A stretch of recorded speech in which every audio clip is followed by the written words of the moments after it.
Hi అండి అందరికీ. ఇక్కడ మీరు చూస్తున్నారు కదా, మేము టెంపుల్లో ఉన్నాము. ఈ టెంపుల్ వచ్చేసి పంచరామ క్షేత్రాలలో ఒకటైన ద్రాక్షారామం టెంపుల్ అండి. తొలి ఏకాదశి పండగ రోజు అయితే మేము దర్శనానికి వచ్చామన్నమాట. ముందు వీడియోలో చెప్పాను కదండి, వారాహి అమ్మవారి టెంపుల్కి వెళ్ళాను అని. అటు నుంచి వచ్చేటప్పుడు రిటర్న్లో వచ్చేటప్పుడు ఆన్ ది వేలో ఉందన్నమాట. నాకు తెలీదు ఫస్ట్. మేము అమ్మవారి టెంపుల్ నుంచి డైరెక్ట్ వాడపల్లి వెంకటేశ్వర స్వామి టెంపుల్కి వెళ్ళాలి అని ప్లాన్ అనమాట. కానీ మా వారు అన్నారు, దారిలోనే తగులుతుంది మనకి ద్రాక్షారామం టెంపుల్ కూడా, ఒకసారి దర్శనం చేసుకుని వెళ్దాము అనేసి. అయితే అక్కడ మధ్యాహ్నం 12ంటికి గుడి క్లోజ్ చేస్తారంట. ఆ విషయం మాకు తెలీదు, మేము ఫస్ట్ టైం వెళ్ళడం కదా. సో మేము అలా వెళ్తున్నాము, గుడి క్లోజ్ చేశారనమాట 12 o'clockకి. ఇంకా మళ్ళీ ఈవినింగ్ 3:15కి ఓపెన్ చేస్తామన్నారు. ఇంకా అప్పటి వరకు ఏముంటాంలే వెళ్ళిపోదాం అనుకున్నాం. అప్పుడు కూడా బయట కార్ పార్క్ చేసిన తర్వాత కూడా ఇంకా లేట్ అయిపోతుందేమో, స్వామివారి టెంపుల్ అక్కడ అది క్లోజ్ చేస్తారేమో, మళ్ళీ అక్కడికే వెళ్ళిపోవాలి అని అనుకున్న మనసులో ఎంతసేపు వెంకటేశ్వర స్వామి టెంపుల్కి వెళ్ళాలనే ఉంది. కానీ ఈ టెంపుల్లో దర్శనం చేసుకోవాలి అంటే అక్కడ లేట్ అయిపోతుందన్న ఆలోచనలో ఉన్నాను. కానీ శివయ్య ఊరుకోలేదనమాట. నన్ను ఎత్తి మీద మొట్టికాయ వేసి మరి, నువ్వు నన్ను ఎలా దర్శనం చేసుకోకుండా వెళ్తావు అనేసి నన్ను ఆపేశారు అక్కడ.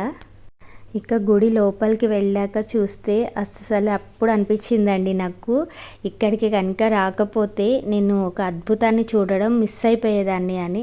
నిజంగా నా లైఫ్లో నేను నిజంగా ఒక అద్భుతాన్ని చూసినట్టే ఫీల్ అయ్యాను అనమాట లోపలికి వెళ్ళాక. ఇక్కడ ప్రత్యేకత ఏంటంటే శివలింగం 14 అడుగులు ఉంటుందండి.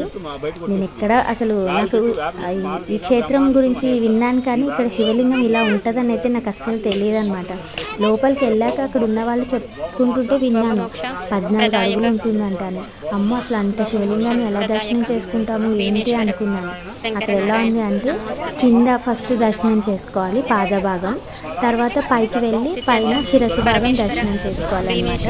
స్వామివారిని కింద ఒకసారి పైన ఒకసారి వెళ్ళి దర్శనం చేసుకుంటారు భక్తులు. అసలు నిజంగా అండి ఎంత అద్భుతంగా ఉంది అంటే అంత అద్భుతంగా ఉంది టెంపుల్ అయినా శివలింగం అయినా. అసలు ఇక్కడ చెట్టు చూస్తున్నారు కదా, ఇక్కడ స్వామి పంతులు గారు మంత్రాలు చదువుతున్నారు. అవైతే నేను మ్యూట్ చేయలేదండి, నేను అలాగే నా వాయిస్ ఇస్తున్నాను. ఎందుకు అంటే ఆయన చక్కగా ఆ చెట్టు గురించి చెప్తూ మాతో వెళ్ళిన వాళ్ళతో కూడా మంత్రాలు పలికిస్తున్నారన్నమాట. ఆ కొన్ని మంత్రాలు నాతో పాటు మీరు వింటారనేసి వాయిస్ని అయితే నేను మ్యూట్ చేయలేదు. అది డిస్టర్బెన్స్ అనేది ఫీల్ అవ్వకండి.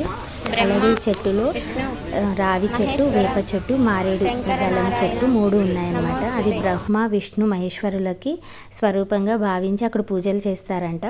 పిల్లలు లేని వాళ్ళు, పెళ్ళిళ్ళు త్వరగా అవ్వని వాళ్ళు ఇక్కడ వచ్చి దర్శనం చేసుకొని పూజలు చేయించుకుంటే ఖచ్చితంగా అవుతాయని చెప్తున్నారనమాట పంతులు గారు. ఇకపోతే ఇది హోమశాల.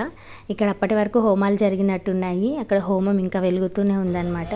ఇంకా అసలు గుడి చుట్టూ ప్రాంగణం ఎంత పెద్ద ఆవరణలో కట్టారంటే గుడి, అసలు ఇది మనుషులే కట్టారా దేవతలే కట్టారా అన్నట్టు అనిపించిందండి నాకైతే. నేనైతే చాలా అంటే చాలా హ్యాపీగా ఫీల్ అయ్యాను. నాతో పాటు మీరు చూస్తారు కదా అనేసి చిన్న వీడియోని అయితే మీతో షేర్ చేసుకుంటున్నాను.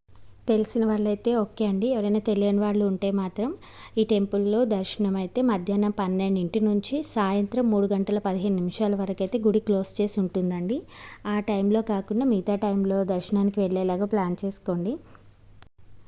అనుకోకుండా శివయ్య అయితే నాకు పండుగ రోజు అయితే పిలిచి మరి నాకు దర్శనం అయితే ఇచ్చారండి. నేనైతే చాలా అంటే చాలా సంతోషంగా ఉన్నాను. ఇక్కడైతే భోజనాలు కూడా పెడుతున్నారండి. మేము వెళ్ళే టైంకి ఎలాగో గుడి క్లోజ్ చేశారు కదా, ముందు భోజనాలు చేసి శుభ్రంగా ఆ తర్వాతే స్వామివారిని దర్శనం చేసుకొని వచ్చామన్నమాట. ఇదండి వీడియో. నాతో పాటు మీరు కూడా చూస్తారని చిన్న వీడియోని అయితే మీతో షేర్ చేసుకున్నాను.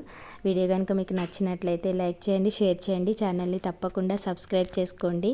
ఆ శివయ్య ఆశీర్వాదం మాతో పాటు మీకు కూడా ఉండాలని మనస్ఫూర్తిగా కోరుకుంటున్నాను. ఓకే అండి, థ్యాంక్ యూ, బాయ్.